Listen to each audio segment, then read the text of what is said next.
Agad na tumakas patungo sa iba't ibang direksyon ng mga nakaengkwentrong NPA ng tropa ng 96th Infantry Battalion at Philippine National Police Masbate sa Barangay Lumpia, San Fernando, Masbate nitong Biyernes ng umaga, Hunyo 30. Ito'y kasunod ng 5 minutong palitan ng putok sa pagitan ng magkabilang panig. Naiwan naman ng mga NPA sa lugar ang iba't ibang kagamitang pang-terorista, kabilang ang 3 Molotov, mga bala, mga magazine, mga subversibong dokumento at ilang personal na kagamitan.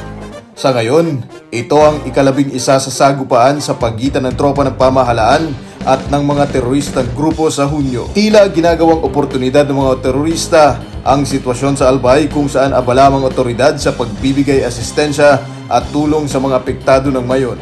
Samantala, mas pinaigting naman ang pamunuan ng 9th Infantry Spear Division Philippine Army at Joint Task Force Bicolandia ang seguridad sa lugar upang matiyak ang kaligtasan ng mga residente na siyang nagpaabot ng impormasyon sa presensya ng Communist NPA terrorists sa lugar. Batid ng lahat na walang magandang dulot ang bakbakan.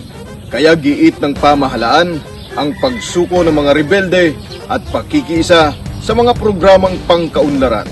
Wala dito sa 9th Infantry Spear Division, kapayapaan para sa lahat. Jiro Banania, Spear News.